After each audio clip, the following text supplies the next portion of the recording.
আসসালামু আলাইকুম। একদিন আপনি ঘুম থেকে উঠলেন। ঘুম থেকে ওঠার পর আপনি অন্য দিনে নেয় মোবাইল নিয়ে বসলেন না। আপনি অন্য দিনে নেয় বালিশের নিচ থেকে বাইকের চাবিটা নিয়ে বের হয়ে গেলেন না, অথবা রান্নাঘরের দিকে আম্মু আম্মু বলে চেঁচামেচি করে খাবারের জন্য যেতে লাগলেন না। এই দিনটা হচ্ছে অন্য দিন থেকে একটু ডিফারেন্ট। এই দিনটা হচ্ছে অন্য দিন থেকে একটু আলাদা। এই দিনটা ঘুম থেকে উঠলেন, ওঠার পর আপনি দেখতে পেলেন আপনার চারপাশে অনেক মানুষ জড়ো হয়ে আসে। অনেক মানুষ আপনার চারপাশে কান্না করছে। আপনি তাদের সাথে বারবার কথা বলতে চাইছেন, কিন্তু তারা আপনার সাথে কথা বলছে না। কেমন যেন তারা আপনার কথা শুনছেই না, তারা আপনার কথার কোনো উত্তর দিচ্ছে না। আপনি বারবার তাদেরকে বোঝাতে চাচ্ছেন যে তোমাদের কি হয়েছে, তোমরা কেন কান্না করছো, কিন্তু তারা তোমার কথা শুনছেই না। উল্টো তারা তোমার দিকে ঘিরে তোমাকে আপন করে কান্না করছে। কিছুক্ষণ পর তুমি বুঝতে পারলে যে তোমার মৃত্যু হয়েছে। আসলে তুমি বেঁচে নেই, তুমি রুহের জগতে চলে গেছো। তুমি বারান্দা দিয়ে দেখতে পারলে একদল মানুষ বাঁশ বাগানের দিকে দৌড় দিয়েছে তড়িঘড়ি করে বাঁশ কাটার জন্য। তোমার আপনজনের ভিতর থেকে একজন মানুষ দোকানে দৌড় দিয়েছে কিছু সাদা কাপড় কেনার জন্য, গোলাপ জল আর একটা সাবান কেনার জন্য। তোমাকে বিদায়ের গোসল করাবে বলে কথা। একজন মানুষ কোদাল নিয়ে দৌড় দিয়েছে সেই তোমার পুরনো গোরস্থানের দিকে, যে গোরস্থানের পাশ দিয়ে তুমি কত অতিক্রম করেছো, যে গোরস্থানের পাশে বসে তুমি কত তাস খেলেছো, যে গোরস্থানের পাশে তুমি কত হাসি ঠাট্টা করেছো, কত অতিক্রম করেছো, অথচ তুমি একদিন ভাবোনি যে এখানে তোমাকে শুইতে হবে। সেই চিরচেনা কবরস্থানটাতেই ছুটে গেল তোমার একজন আপন লোক। একটা কোদাল দিয়ে তোমার বডি সাইজে ঠিক 3.5 হাত একটা গর্ত খুঁড়লো তোমাকে শোয়াবে বলে। তোমার নিথর দেহটা ধীরে ধীরে ঘর থেকে বাহির করলো। তোমার প্রয়োজনীয় কত জিনিস রয়েছে তার নেওয়া হলো না।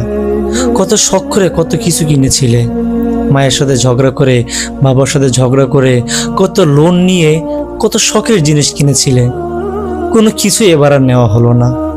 তোমার দেহটাকে আস্তে করে ঘর থেকে বাহির করে উঠানের মাঝখানে রাখা হলো, মসজিদের সেই চিরচেনা খাটিয়াটিতে। অতঃপর তুমি লক্ষ্য করলে কিছুক্ষণ পরে আকাশটা মেঘলা হয়ে গেছে, আকাশটা কালো হয়ে গিয়েছে, আকাশ থেকে বৃষ্টি নামছে। কিছু লোক একটা পলিথিন দিয়ে তোমার নিথর দেহটা ঢেকে সবাই যার যার মতো ঘরে উঠে বসলো।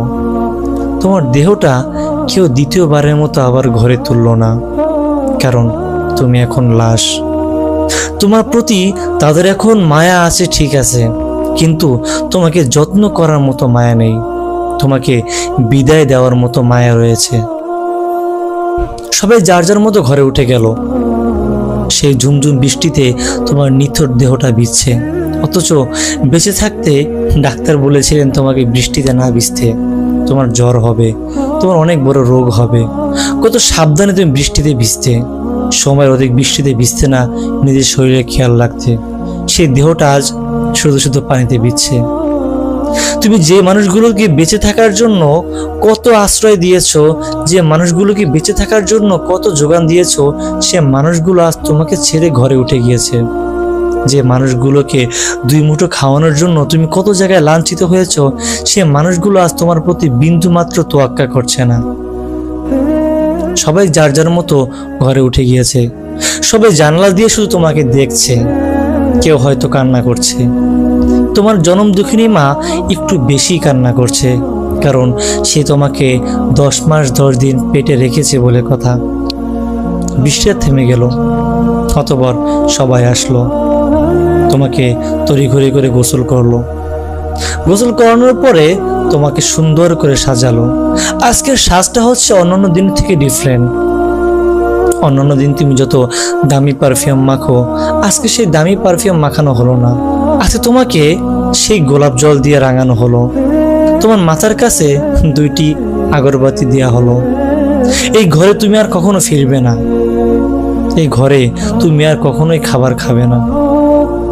অতঃপর তোমাকে নিয়ে যাওয়া হলো সেই 3.5 হাত কবরের দিকে, যেটা তোমার জন্য খোঁড়া হয়েছে।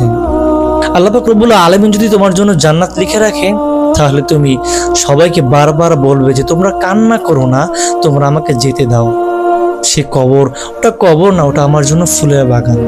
আর যদি আল্লাহ পাক রব্বুল আলামিন তোমার জন্য জাহান্নাম নির্ধারণ করে রাখেন, তাহলে তুমি দেখতে পাবে তুমি একটি অগ্নিকুণ্ডের দিকে এগোচ্ছ, তোমাকে নিয়ে যাচ্ছে একটি আগুনের ঘরের দিকে, যার দিকে তুমি কখনোই যাইতে চাইবে না। আল্লাহ পাক রব্বুল আলামিনের কাছে প্রার্থনা, হে রব্বুল আলামিন, আপনি আমাদের সকলকে জান্নাতের উচ্চ মাকাম দান করেন এবং বেঁচে থাকতে জান্নাতের পুঁজি জোগাড় করার তৌফিক দান করেন। দেখা হচ্ছে পরবর্তী কোনো ভিডিওতে। আসসালামু আলাইকুম ওয়া রাহমাতুল্লাহ।